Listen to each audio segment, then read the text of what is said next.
What if Naruto had been trained by all three Sannin? That was the story we were telling. In part 1, we got to see the first fruits of their training in the Chunin exams, but now the 2-year time skip is here and I plan to go over their training during this time and the way each mentor interacts with the students. So please grab a seat and let me weave you a story. A story that takes place in a possible universe where all three Sannin decide to teach the students. Welcome to the Amagi. Before we begin, we publish a new video every day, so be sure to subscribe to our channel and ring the bell to be notified about our latest videos. We've noticed that a lot of people who are watching these videos aren't subscribed to the channel, and you know what? You might think that you are subscribed, considering how YouTube's algorithm works. But if you do subscribe to us, it really helps our channel and lets us make even more awesome videos like this. The Amagi's reach stretches beyond just this channel, so if you're a fan of us, please consider subscribing to our other channels and following us on all of our social media.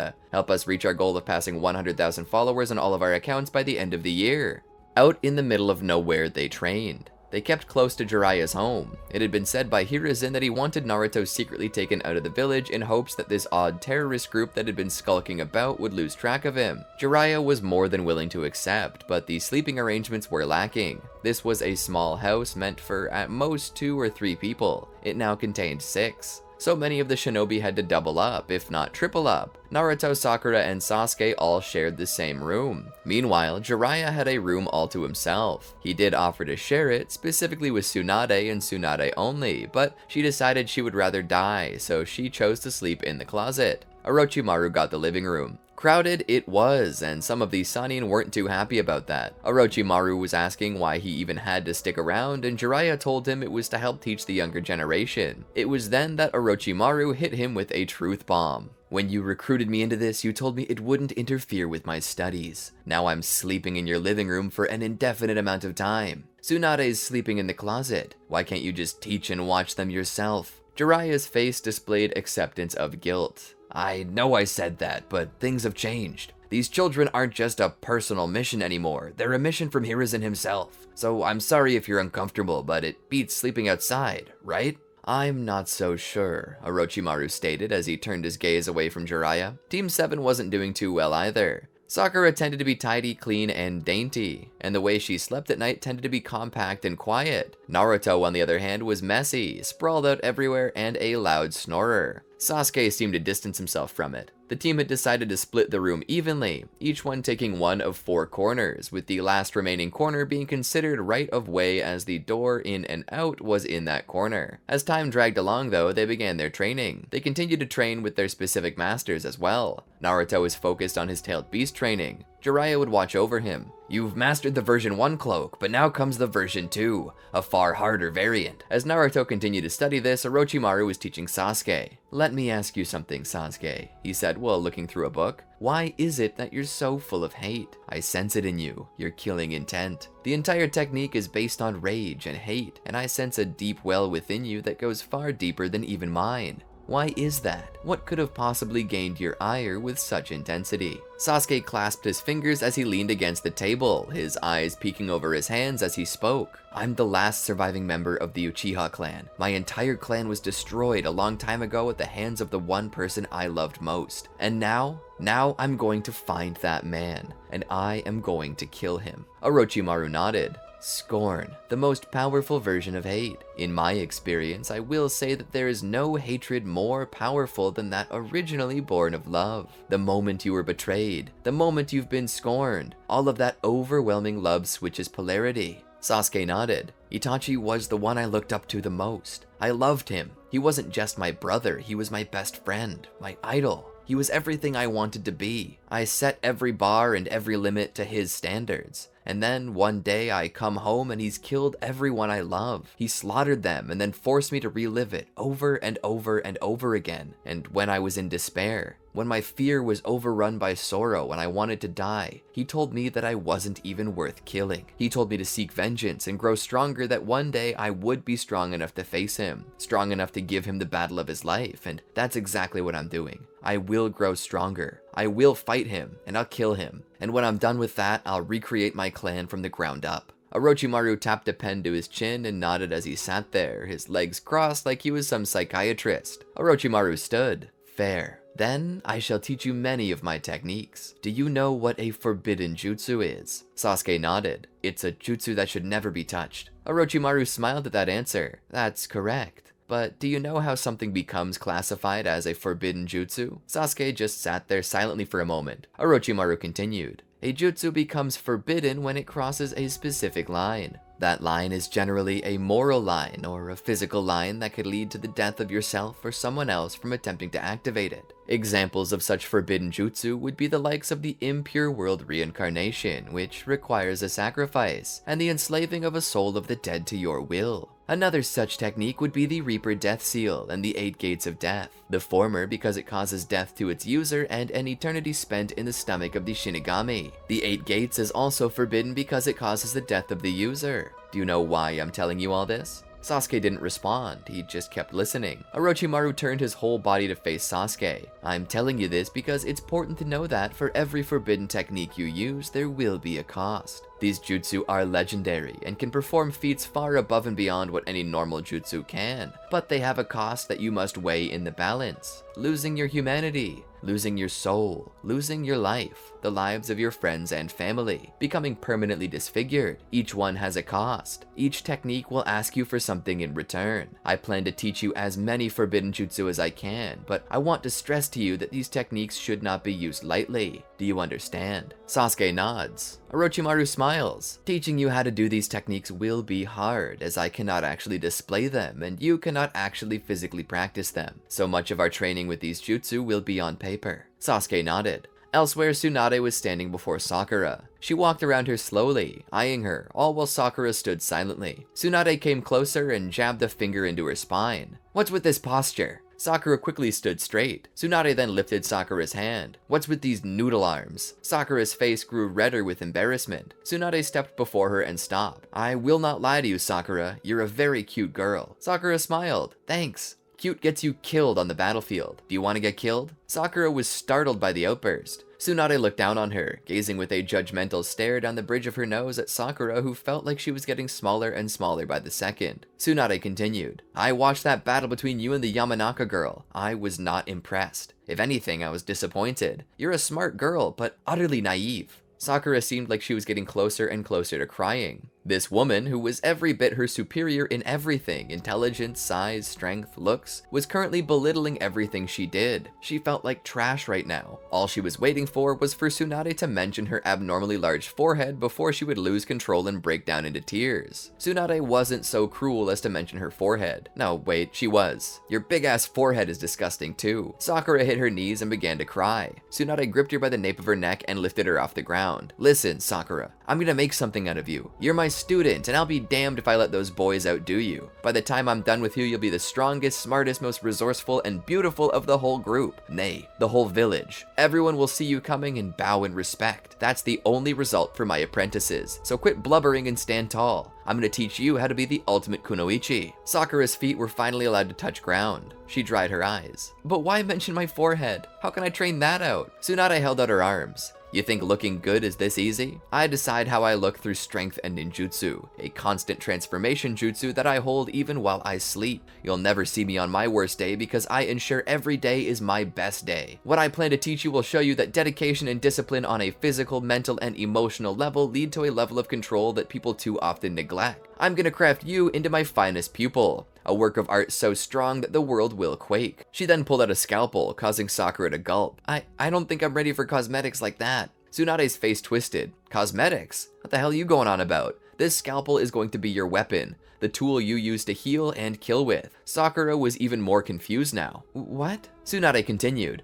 It was always my belief during my time in the war that every team should possess a medic. When the battle gets rough and your friends are dying, they're going to need someone strong enough to come to their aid and save their lives. That's gonna be you. Now sit down and get ready. First things first, I'm gonna teach you my rules for a medical nin. The first rule. Never, and I mean never, stop a treatment until the person whose life you're trying to save has either made a full recovery or has died. Rule number 2. A medical nin never stands on the front lines. That will not help your friends at all as it exposes the medic to danger and therefore the possibility of death, which leads us directly into rule number 3. No medical shinobi is allowed to die until they're the last of their platoon. Sakura raised her hand. How can I refuse to die? Tsunade scoffed, by deciding it. And if you're not capable of willing yourself to survive grievous wounds, then follow rule number 2 and keep yourself out of positions where you could die.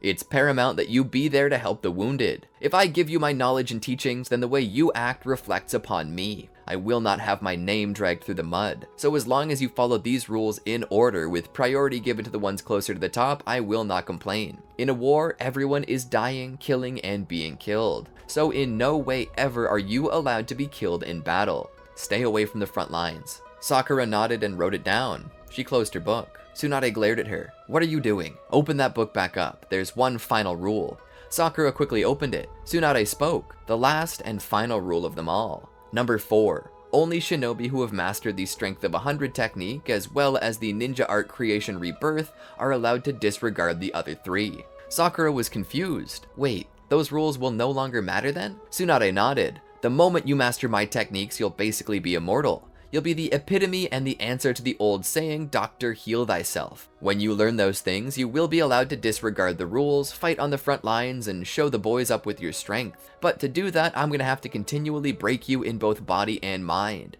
Build you up, tear you down, and build you up again, all while flooding your mind with the knowledge, wisdom, and skill it takes to make you a reliable doctor. For most, it takes close to 7 years of study and practice to become a doctor. You're gonna do it in 3. We're gonna get started with those noodle arms. Hit the dirt and give me 100. 100? Sakura cried out in terror. Other shinobi generally only have to drop and do 20. Tsunade stooped to her level. I'm not training you to be a normal shinobi. I'm gonna make you a legend. And if you're gonna refuse me, then just leave and go back to the village now. I've got no time for a wuss. Sakura seriously considered this for a moment, but she relented.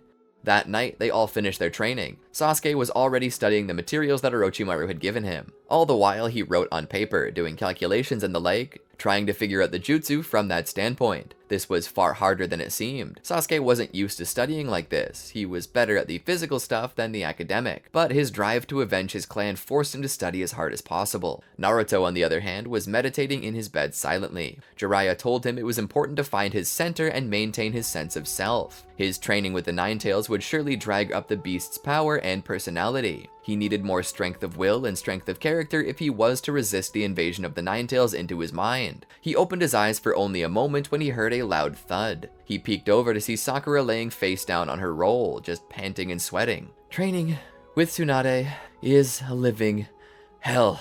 And so, after this, they continued up with their daily regiments. Given that they were being trained in both body and mind, they would often alternate to give time for proper healing. Tsunade would never push Sakura to work her body 2 days in a row, instead using that second day to pour all the knowledge of medical ninjutsu and practice into her head to keep from forcing Sakura to hurt herself by accident. Orochimaru would also take some time off to let Sasuke train physically, though he also used a special formula he would inject into the boy to help with muscle growth and chakra expansion. Naruto would train his body and technique on one day, and then the day after he would train his spirit and mind through meditation, in attempting to awaken and control the Nine Tails within him. Slowly, they were getting better at this. About a year and a half passed. Naruto, after much training, was sitting under a waterfall, meditating, when suddenly Jiraiya called out to him, "Naruto, break time!" Naruto's eyes opened and he stood and walked over, taking a towel and drying off. Jiraiya would then offer him a blue raspberry popsicle. "You earned this." They would sit down, using each other's backs as a backrest, and began to eat their popsicles. Jiraiya would speak. "I'm very proud of all the progress you've made." "I'm hoping I can try version 2 again," Naruto said. "Well, I was actually thinking we could try today." Naruto was silent for a moment. Jiraiya looked down at the scar on his chest. "I know you feel bad about it, but don't. You'll do fine. I believe in you. So let's do it again, okay?" Naruto nodded. Elsewhere, Orochimaru was standing with Sasuke. He looked him over. "You've certainly grown in our brief time together, Sasuke. Very strong, very powerful. But as you know, Naruto and soon Sakura will have an ability that will increase their strength. Naruto will have his Nine Tails, and Sakura will soon have the completed Strength of 100 seal. And what will you have?" Sasuke stood there and looked at Orochimaru out of the corner of his eye. "It doesn't matter. I'll still be stronger. As soon as I awaken my Mangekyou Sharingan, I'll be stronger than both of them put together." Orochimaru nodded. Overuse of the Mangekyou will eventually lead you to being blind, will it not? Why not consider another path to power? And if you do awaken your Mangekyou, you'll still be far stronger with this new ability. "I'm listening," Sasuke said. Orochimaru pulled out a vial and sat it on the table. This is some bodily fluid I've been able to take from one of my test subjects. He possesses a form of immense power not too different from the sage transformation one can achieve in Ryuchi Cave. With this, he can absorb sage energy and increase his physical strength by at least 10-fold. By administering this to you, you'll gain the ability to use this technique just as he does. It will be painful, and it will take some time for each stage to reach maturity. But when it finishes, I dare say that even Naruto and his tailed beast will have a hard time matching you. Sasuke thought about it and nodded. Do what you must. Orochimaru would open the vial. Slowly, his canine teeth grew out to resemble the fangs of a snake. He would dip each fang into the liquid and step closer to Sasuke. He would suddenly bite his neck. Sasuke would fall to his knees and cry out in pain. Orochimaru would then wait as Sasuke fell unconscious and took his body inside the house to his bed, where he would lay Sasuke down and tend to him as his body continued to fight it. Orochimaru would kneel down. Once your body stops fighting it, it will assimilate this power into you, and you'll feel a wonderful release of power. Once that's finished, we may move on to phase 2. After a few hours though, Sasuke's fever broke and he let out a sigh of relief, his body having finally accepted this as a new part of itself. Once Sasuke awoke, Orochimaru asked him a simple question. How do you feel? Stronger. Orochimaru smiled as well, slightly nefariously. Next came the second half, fully assimilating the curse mark into his body. He would lead Sasuke to what appeared to be a large cask. What's this? Sasuke asked. Orochimaru smiled. This will allow you a deeper connection with your curse mark, allowing you to achieve a second stage. Orochimaru presented Sasuke with a pill. Sasuke smiled and swallowed it and crawled into the barrel. Orochimaru then put the lid on and affixed it with paper tags that would help the process further. And there he waited. Back at Naruto's training, he had been meditating for a few hours. Daylight was running out. Jiraiya then spoke. If you're ready, then it's about time for you to attempt to awaken your version 2. Naruto nodded. He then closed his eyes. He stood before the gate as the Nine-Tails looked down on him. Naruto looked up and made his demand. He demanded that the Nine-Tails provide him with all the chakra he needed. Suddenly, thick red chakra leaked out from under the gate and began to encircle Naruto, swallowing him up. He felt like he was drowning again. He was beginning to panic. He heard the voice of Jiraiya from afar. Fight, Naruto! Don't allow the beast to win! Naruto struggled. On the outside of his mind, his body was slowly beginning to succumb to this deep crimson chakra. It swirled about him and began to rise up his body as his face twisted and contorted, straining under the pain and pressure of the Nine-Tails' hatred. Help me, he whispered under his breath. I'm drowning! Jiraiya sighed. It's still too early. Pull it back. Lock the beast up. Expel the chakra. You can rest now. Naruto began to struggle harder, but nothing happened. Oh dear. Jiraiya pulled a tag out of his pocket and walked over to press it to Naruto to suppress the Nine-Tails. Suddenly, Naruto's hand shot up and gripped Jiraiya's wrist with enough force that it nearly broke. Naruto's eyes opened to show those of a fox as a smile drew up his lips. Jiraiya pulled away. Uh-oh. Suddenly, Naruto was overtaken in this crimson chakra and rushed at him. Jiraiya kept attempting to put the tag on him, but to no avail. Making a little room, he witnessed Naruto let out a roar and a pillar of red chakra as once more he charged. Far away, back towards the house, Orochimaru sat with the vessel. He almost fell asleep twice, but he would manage to keep himself awake. Suddenly, the lid burst off and Sasuke jumped out. Orochimaru sat forward and watched with great interest. Sasuke stood there and looked at his hands. He began to giggle in the back of his throat before falling into a full fit of laughing. This feels incredible! Amazing! So much chakra is swirling around within me. I can't wait to test it out. Suddenly, there was a bright pillar of light shooting up into the sky. Sasuke looked over at it with a shock. Orochimaru stood there as the red beacon of chakra rose into the twilight to kiss the sky. It seems your wish may be fulfilled. Naruto skittered along the ground and readied a tailed beast ball in his mouth, ready to fire. All the while, Jiraiya began to think that he was wrong. He shouldn't have asked Naruto to do this. Suddenly, before Naruto could fire, something flew through the trees like a fighter jet and slammed into him. Naruto tumbled along the ground to see Sasuke standing above him in his stage 2 curse mark of heaven state. Sasuke stood and began to weave the hand signs of the great fireball technique. He blew it at Naruto, enveloping him in flames. However, the version 2 cloak's chakra shell was so thick that the flames didn't even cause him any injuries. It was then that Jiraiya gave Sasuke the tag. Press this to his body and he'll revert to normal. Sasuke nodded and took it. He ran at the beast as he attached the tag to the sole of his shoe. Naruto came running at him. Sasuke then rolled forward, going under Naruto before planting the sole of his shoe into his chest. Naruto was struck and rolled along the surface of the lake before coming to a stop. The energy dissipated and Naruto was left there, unconscious and heavily injured. Orochimaru and Jiraiya would come to him and look. "We need to get him back to the house," Jiraiya said. Orochimaru agreed, and together the three of them lifted him up and began to carry him. Sakura stood there. In this last year, her body had truly changed. Her arms were dainty yet muscular, and her abs had defined tone in them. She had grown taller and appeared more confident, and even had the beginnings of a strength of 100 sealed on her forehead. She was standing by a table, attempting to heal an injured animal under Tsunade's orders. To a point, after everything she had done in the previous year, this was small potatoes. She easily healed the bunny. "There, broken leg has been fixed." Tsunade walked over and checked the rabbit herself and watched as it hopped along. "Good work, you're really coming along. Within another year and a half, I believe you'll have mastered everything I set out to teach you. You'll finally be that ultimate Kuno, Lady Tsunade. I was sent by Jiraiya." Suddenly, they were cut off by Sasuke, who appeared behind them. "Naruto had a training accident and is in critical condition. He asks for your presence at once."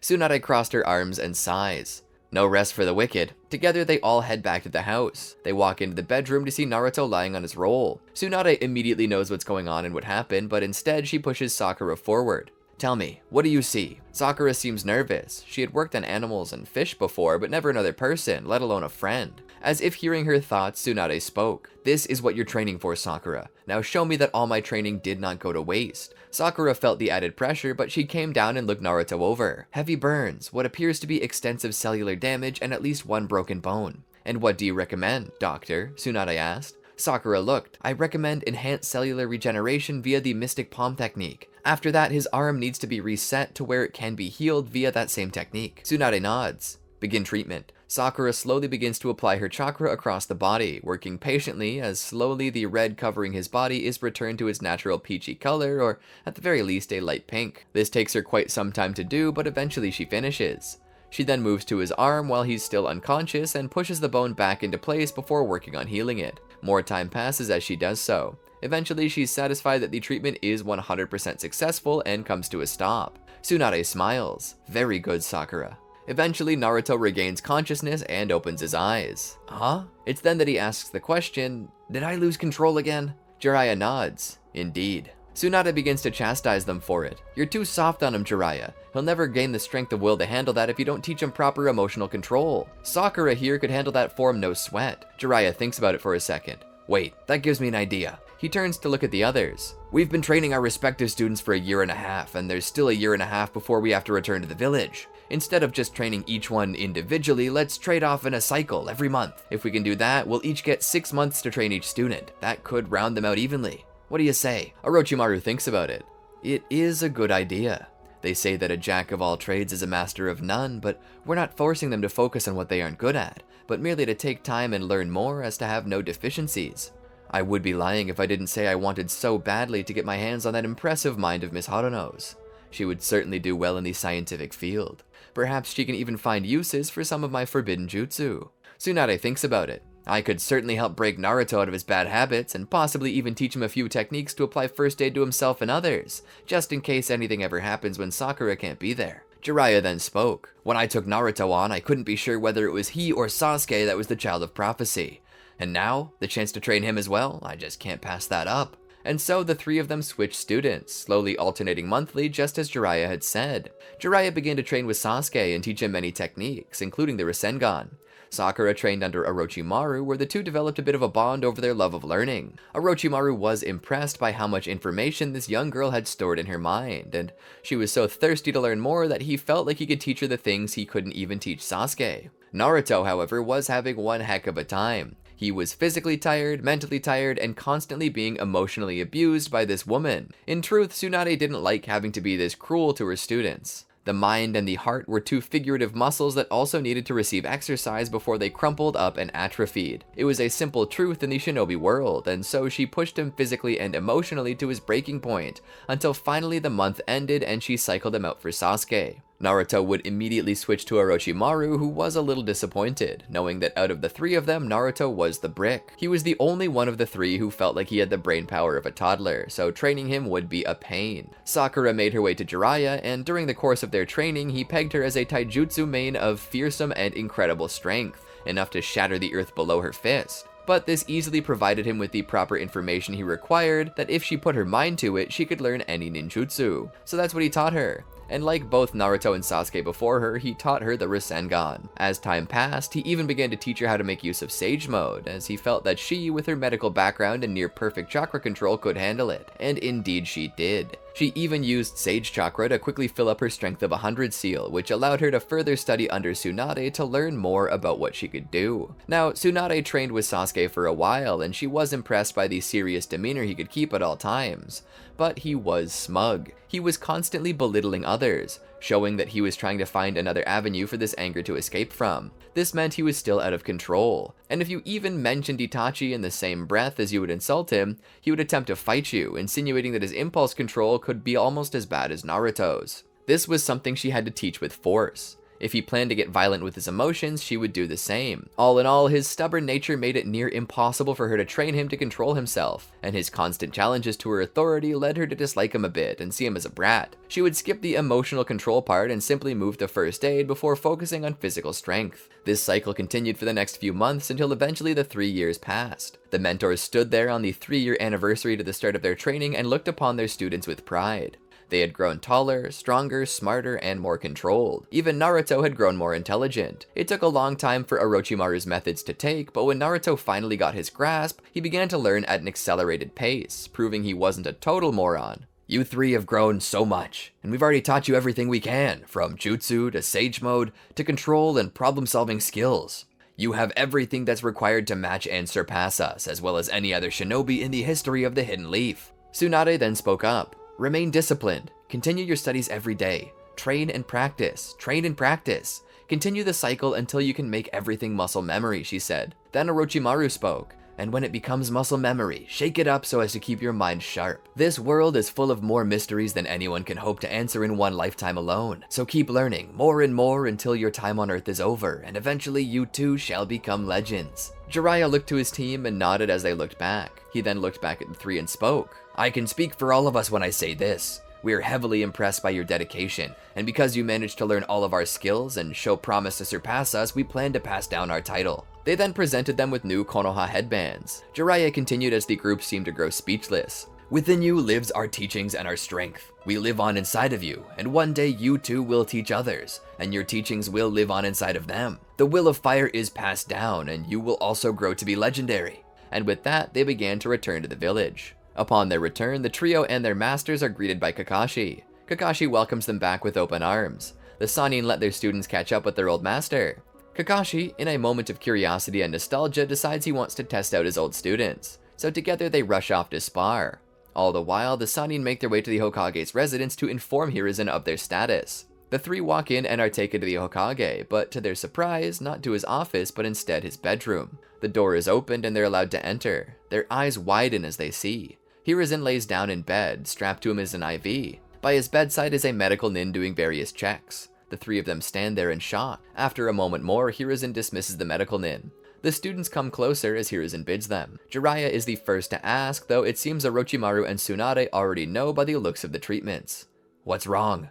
Hiruzen looks up at Jiraiya with a slightly tired look, but an ever-present smile. Just time catching up with me. Time and fate. Tsunade looks at him. How far did it come?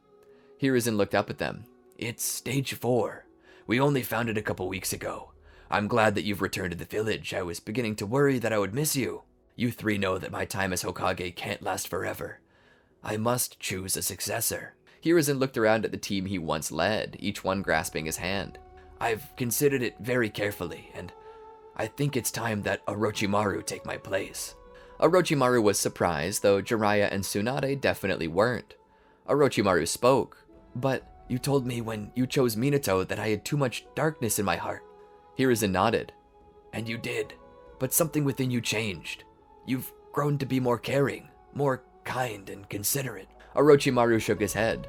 No, I'm none of those things. I've done terrible things. I hurt people for the sake of knowledge. If you're looking for what changed in me, it was that. I witnessed death, murder. I witnessed suffering brought on by my own selfish desires. I'm not fit. You were right. There was darkness in my heart, and I am unworthy. Hiruzen nodded. I know, Orochimaru. But it is that reason, and this reason now that I choose you. You made mistakes, and did the one thing with them that you were always best at. You learned. You adapted. You shed that skin and left it behind. You made mistakes, and you know you made them, and for each of them I reprimanded you, but at the same time you remind me so much of myself when I was younger. Myself and my own mentor, Tobirama. Some people say that when someone dies, they reincarnate into a new form. If Tobirama ever did reincarnate, then he became you. Your thirst for the truth and for the sake of science is nothing short of Tobirama's. Your heart has grown larger. That's why I feel that you will make a good leader. Orochimaru sat there for a moment. Is this your wish? Hiruzen nodded. It is. Orochimaru looked down for a moment, but then back up. I won't disappoint you. Hiruzen nodded. Study up on the role of a Kage, things you're expected to know, the ways to build your administration. The information you need is in my office on the table in a package with your name on it. When I pass, I want you to take the position for yourself. That is my final decree as Hokage. Tsunade couldn't help feel the tears rolling down her cheeks. For all of her talk of emotional fortitude and self-control, she was ashamed to admit that she wasn't in control right now. Looking to Jiraiya, she could see that he was even worse off. We'll stay with you, Jiraiya said. We'll stay with you until the end. Hiruzen smiled. Elsewhere, Team 7 was walking into Ichiraku Ramen with Kakashi. They sat down for a meal. So what's up, Kakashi-sensei? Kakashi would order 4 bowls of ramen. Well, most recently, we've been keeping Gaara in prison for his attack on Konoha. But after he showed some response to our psychotherapy, we've identified some of his issues and have helped him find ways to cope. Specifically, since Orochimaru branded him with the 5 Elements seal, he's been far more docile. He explained to us why he was always so angry, about his past betrayals and his lack of love, and about Shukaku's threats should Gaara ever fall asleep for too long. It seems that at some point in the past, the stress built up and just shattered his psyche. We've been steadily trying to put it back together. Due to his good behavior, as well as his positive responses, we've been letting him wander around. He's taken up gardening, but there is an issue with this. He's had multiple attempts on his life. I know that that may seem natural given what he's done, but it wasn't anyone in the Leaf. There are others, ones in black cloaks with red clouds on them. The Akatsuki. Naruto seemed confused. Who are the Akatsuki? Kakashi continued. The Akatsuki are a group of shinobi, generally S-ranked missing nin, who have come together to form a single unit, a band of mercenaries whose goals remain mysterious. That actually leads me to this. There's a mission for us. We're to be Gaara's bodyguards. Considering that you are also a Jinchuriki like Gaara, I believe it would be best for you and the rest of Team 7 to work security detail, since Gaara and you may be able to relate, Naruto. And so Kakashi led them to Gaara, who was even now tending to his garden. He held a watering can and began to water the flower bed. For the first time ever, they could actually see that Gaara was smiling, pleased with his life now. He turned around and waved to Kakashi, who stepped forward. I see you're doing well today, Gaara. The boy smiled. Flowers are my happy place. So long as I'm with them or thinking about my garden, I feel like I'm safe and happy. Kakashi smiled at the comments. He turned back. Gaara, this is my own personal team. This is Sakura Haruno. Kakashi then turned around. I'm sure you remember Sasuke and Naruto. Gaara smiled nervously. Of course. He stepped forward and offered his hands to them as a bead of sweat rolled down his face. It's a pleasure to finally meet you on more amicable terms. My apologies for any issues I may have caused in the past. Naruto took his hand and shook with excitement. No problem. Everyone makes mistakes. I'm just glad we can be friends, he said with such volume that Gaara jumped a little. But this outburst somehow captured Gaara's attention, as despite the fact that he was freaked out by it, he was curious to learn more about Naruto, as his eyes evidently showed. He then extended his hand out to Sasuke, who took one look at it before looking away. Gaara retracted his hand as his nerves began to get even more high-strung. What brings you by? Kakashi then continued. After the recent attempts on your life, Konoha has assigned a team of shinobi to be your personal guards, as it seems Kankuro and Temari could really use a helping hand. Gaara bowed in respect. Of course, it would be much appreciated. Naruto looked down at the flowers and picked one. Gaara's eyes snapped to him. What are you doing? Naruto looked over. Huh? Oh, I'm just picking a few flowers for Sakura. Gaara grit his teeth. You shouldn't pick the flowers. You're not supposed to pick the flowers. He's not supposed to pick the flowers, he said to Kakashi. Kakashi looked up to Naruto. Naruto, please stop picking the flowers. Why? There's plenty of them here to share.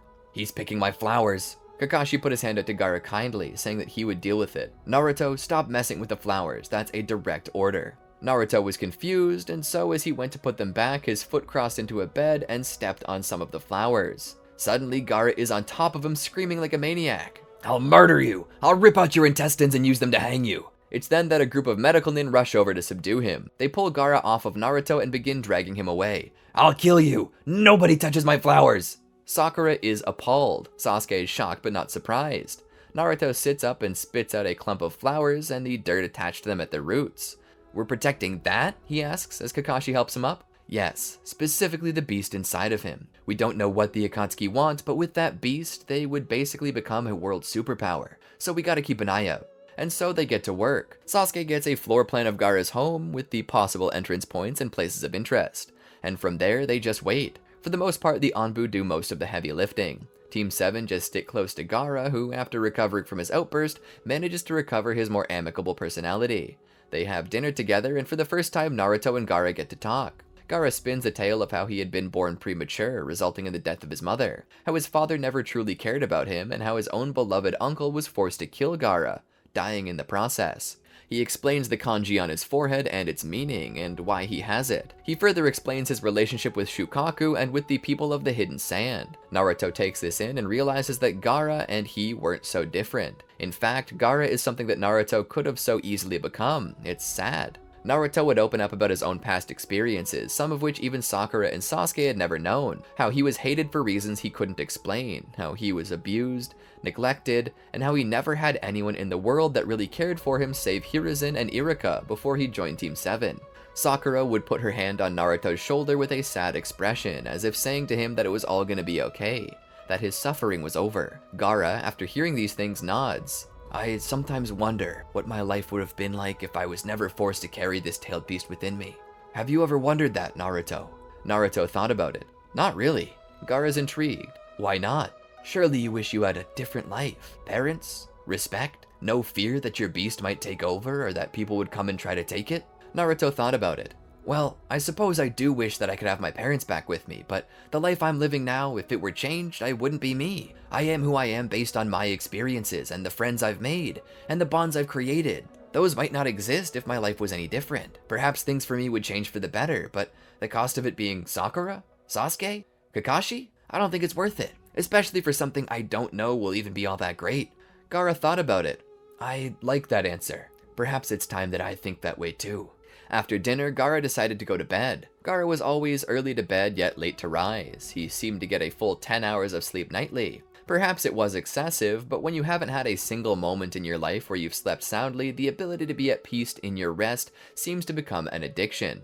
Naruto, Sakura, and Sasuke, on the other hand, stayed up. They stayed near the bedroom just in case. They sat down on the couch and turned on the TV to the news. It was a breaking report. "Hey guys, come look at this." Sakura walked in and took one look at the screen and gasped, covering her mouth. "Oh no." The report said that Hiruzen had passed away due to a long fight with an illness and would be replaced by Orochimaru, who would begin active work as Hokage and would take the oath in the next few days. Naruto sat there as he watched the news. He seemed a little shocked by the news and had become uncharacteristically quiet. Sakura looked at him. After the story he told today, it seemed to her that Hiruzen had been one of Naruto's anchors through life. "Are you okay?" "Yeah, I'm fine. It's just that." He crossed his arms and squeezed his tear ducts as if trying to keep tears from falling from them, though he was failing. Sakura hugged him. She didn't say anything. Tsunade had taught her that the one thing you never say to a grieving friend is, "I understand," especially if you don't, particularly if you've never experienced a similar trauma yourself. And because Sakura could not truly relate to what he was feeling, she instead merely remained silent and continued to hug him to show that he was not alone. Sasuke, leaning up against the far wall, watched the scene. A part of him felt bad for Naruto, but all the same, he kept his eyes and ears open for any sign of intrusion. There was no telling when someone would attempt to. Suddenly, there was a loud bump. Sasuke stopped and looked up. "Guys, I think there's someone in the house." Sakura looked back, as did Naruto. The two then joined Sasuke as he rushed up the stairs. He opened the door to see an empty room. The window swung wide open. They jumped out the window and spotted a group of 4 people fleeing along the rooftops, all 4 wearing the same black cloak with red clouds.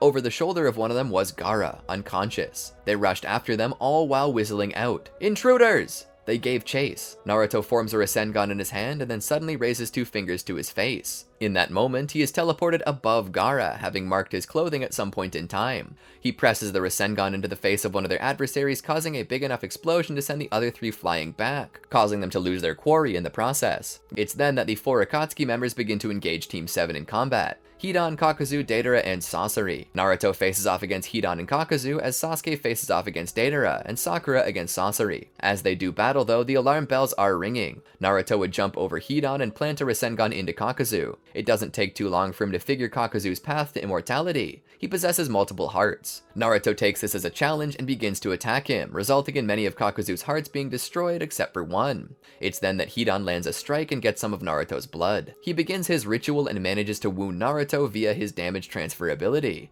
Naruto is at Kakuzu's mercy. However, Sasuke, who has been paying attention, stops Hidan from harming Naruto any further by wrapping snakes around his arm and pulling him out of the circle. Naruto rushes at Hidan, sliding below the swing of a blade, dragging his hand through a small pool of blood, and then standing and smearing the blood on Hidan's weapon using sleight of hand. Hidan, thinking he wounded Naruto, would take a lick of the blood, and as he does so, another circle forms. Hidan stabs himself in the heart, but to his surprise, it is Kakuzu that goes down, having had his final heart perforated by Hidan. Kakuzu perishes. Naruto beheads Hidan, but to his horror, Hidan is still alive. Sakura manages to kill Sasori, and Sasuke manages to kill Deidara.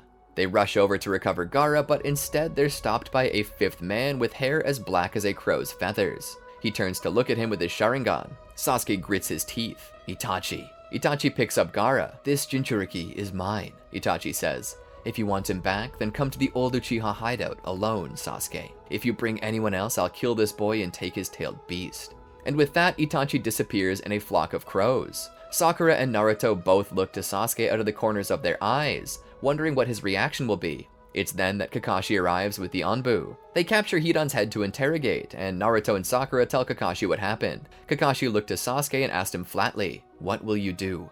Sasuke looks back at him and says, "I'm going to kill Itachi." At this point, they can't exactly stop him. Kakashi feels like Sasuke has a good chance and Gaara's life is on the line. Even further, Sasuke's dream was to kill Itachi, so it seemed as if this was something that was going to happen. And so they let him go. They would follow him to the premises and wait outside as Sasuke would enter the building. There, he would find Itachi sitting in a chair resting. He opens his eyes. "Tell me, have you finally awakened the Mangekyo Sharingan?" Sasuke scoffed, "As if I need them to deal with you." Itachi sat there for a moment. "You do. You need them to defeat me. That was the entire point of me sparing your life. But no matter. It just makes it all the more easy to kill you." He stands. They begin by testing the waters with Genjutsu. Even when Itachi casts Tsukiyomi, he's only met with Sasuke's nefarious smile. No way. He resisted Tsukiyomi. After this, they try ninjutsu, in which Sasuke's raw chakra reserves, while not as large, are very well maintained via control. But in the sense of ninjutsu variety, Sasuke has the edge, as he seems to know more jutsu, in particular more kinjutsu. They continue up to the roof of the hideout, where they begin to make use of taijutsu, which Sasuke surprisingly excels in. But what surprises Itachi more is that Sasuke is only getting started. Sasuke immediately goes to his 2nd stage Curse Mark of Heaven, and his chakra reserve, speed, strength, and all other stats increase tenfold.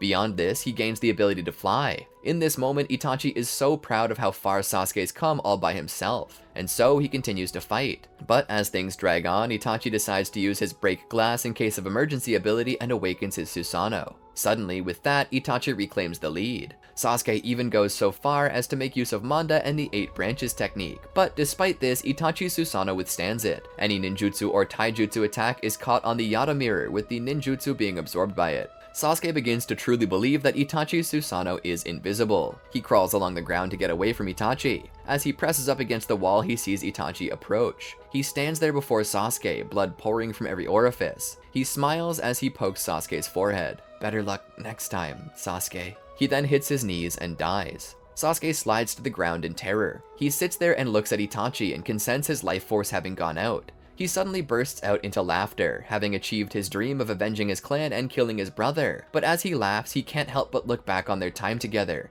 and tears stream down his cheeks as he laughs, and slowly that laugh turns into bitter wailing. "Why did you have to do it, Itachi?" he cried out, as if the body might give him an answer. "Why?" "I'll tell you why," a voice said as it approached. Sasuke opened his eyes to see a man with a swirling orange mask. Sasuke gasped and kicked back, knowing that he couldn't beat this man as is, but also realizing that he couldn't escape either. Both caused by his lack of chakra. The man holds out his hand. Now, don't be so high-strung." After all, I only came here to talk. What do you want? Sasuke asked. Toby continued. Itachi was a close ally of mine, and it pains me so to see him fight and die, hated by the one person he loved most. Sasuke didn't understand, and it was written all over his face. Toby then continued. Allow me to explain then. Itachi Uchiha never planned to kill the Uchiha clan. No, on the contrary, he planned to save them from themselves. You see, the Uchiha clan had been attempting a coup d'etat due to mistreatment. They were founding members of the Hidden Leaf. In fact, the village was created as a joint effort by the first Hokage, Hashirama Senju, and his dear friend Madara Uchiha, in an effort to end the wars waged by their clans. But when Madara felt betrayed, he attempted to take over the village for himself. The Uchiha would not join him for fear of starting the Warring States period all over again, so he attempted to do it himself and failed. Well, time passes, and eventually the Nine-Tails attacks. The Hidden Leaf believed this to be the fault of Madara Uchiha, who they thought to be long dead. They begin to persecute the Uchiha. Danzo Shimura had them pushed to the outskirts of the village and left to rot. But as tensions grew, Itachi and his friend Shisui developed a plan to save the village and the Uchiha. Before it could be enacted though, Danzo attacked and stole Shisui's eye, which possessed the ability that could save the Uchiha. He then, along with the rest of the council, urged Itachi to kill his own clan. They told him that if he didn't, it would mean war, and the Leaf would not be overthrown. They further said that if he made them do it themselves, they would be sure to make his beloved little brother, that's you, by the way, suffer. They promised that if he did this for them and took the fall for it, they would let you survive. Left with no choice, Itachi killed his own clan with the help of a certain benefactor just to protect you. And then he lied to you to make you hate him in hopes that one day you would kill him and return to the village a hero, then capable of re-establishing the Uchiha name.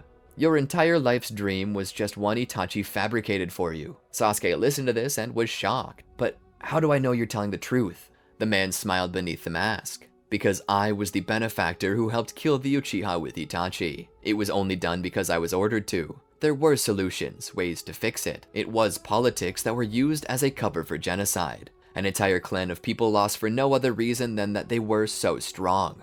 But now that Itachi's dead, you have no one to protect you. I firmly believe that the Leaf will have you assassinated upon your return to ensure that the Uchiha are never allowed to rise again. Sasuke stood there. I don't know if I believe you. The man shook his head. You may not believe me now, but you will. You'll have to. And with that, the man disappeared. Gaara was rescued by Sasuke, and the two met up with the rest of Team 7. They commended Sasuke for his work and returned to the village. With Gaara safe, they were allowed a reprieve. After the funeral of Hiruzen, a fairly emotional time for Naruto, they attended the inauguration of Orochimaru as the 5th Hokage, who took the vow to protect the Leaf no matter what the cost. It was a time of great celebration, but Sasuke could not focus on that as he could only hear what the masked man had told him. It can't be true, right? He said as he thought about it. Konoha would never do that to one of its most prestigious clans. Sakura could tell something was bothering Sasuke, but she didn't say a word. After all, he had just killed his own brother, and even if it was something he'd always dreamed of doing, that came with a lot of emotional baggage. She had no idea. Later that night, Sasuke would return home to his apartment for the night and pull a page out of Naruto's book by heating up some ramen to eat. As he did so, he stepped out onto the balcony and looked over Konoha. At night, it was beautiful. From here, he could see the Uchiha compound where he had once lived. There were no lights there. A dead spot in the landscape, conveniently located at the edge. It was as if they were already planning for the Uchiha's lights to go out and didn't want to spoil the view. No, surely not. He was just giving into paranoia. This wasn't true. It couldn't be. As he turned to enter his house, though, he heard the distant squeaking of wood. He stopped and turned his ear back. Suddenly, he rolled forward as a shuriken struck the doorframe beside him. He looked back. An Anbu death squad, he wondered to himself as they began to converge on his location. He tried to make his way out through the other end. As he opened the door to leave his apartment, though, another set of shuriken came at him. He closed the door once more to hear the thunking sound of the metal instrument striking his wooden door. He was boxed in. He rushed to the table and grabbed his shuriken pouch and strapped it to his leg. He threw the shuriken, each of which found their mark within the shinobi's throats, killing them. It was then that his front door was kicked in and another group of shinobi came in. He threw kunai with paper bombs attached at the shinobi. The bombs exploded, killing all who were in the hallway save one. The shinobi rushed through the smoke with his blade. Sasuke caught it with his kunai. Gripping the Anbu shinobi by his arm, he twisted him into a position where he couldn't fight back. Just then, a third squad came in from the balcony, blades raised to attack Sasuke. They approached them and swung their blades, only for their weapons to be caught on purple translucent bones. They were confused. Sasuke then finished the shinobi he was holding before looking back at them, his Mangekyo Sharingan active. He looked back at them with an icy glare, his hatred burning hot within him, knowing that everything that masked man had said was true. As he stared at them, all that hatred burning in him poured out from his vision at the others near him, catching them afire in the never-ending flames of Amaterasu. They screamed as they perished. But the flame set Sasuke's apartment on fire, so he quickly grabbed his bug-out bag and jumped from the balcony, assuming that there would be no resistance. He then made his way straight to the gate where he would leave the village. He looked back on it with disgust, finally seeing the corruption there. His dreams had just changed. He had avenged his clan by killing Itachi, but now he needed to avenge Itachi by killing Danzo Shimura and the Council of Elders. And so he fled to the Uchiha hideout where he called for Tobi, who, to his surprise, responded. Tobi noticed Sasuke's bag and the wounds on his body as well as the smell of smoke. I assume I was correct then. Sasuke nodded. You were. I have nowhere to go, and at this point, I don't care who I join up with. I just need somewhere to go to plan the next step in my revenge. Which is? Sasuke looked at Tobi through his Mangekyo Sharingan. Destroying the Hidden Leaf. And that's where I plan to stop it for now. Ooh, that was a long one. I'm glad you all stuck with me to the end though. I certainly hope you enjoyed it. If you did, please leave a comment below telling us your favorite part. Also be sure to click that like button and share with your friends as well. And until next time, peace. Did you enjoy our video? Well then be sure to check out these other great videos from the Amagi. And make sure to subscribe and ring the bell to get notified about our latest videos.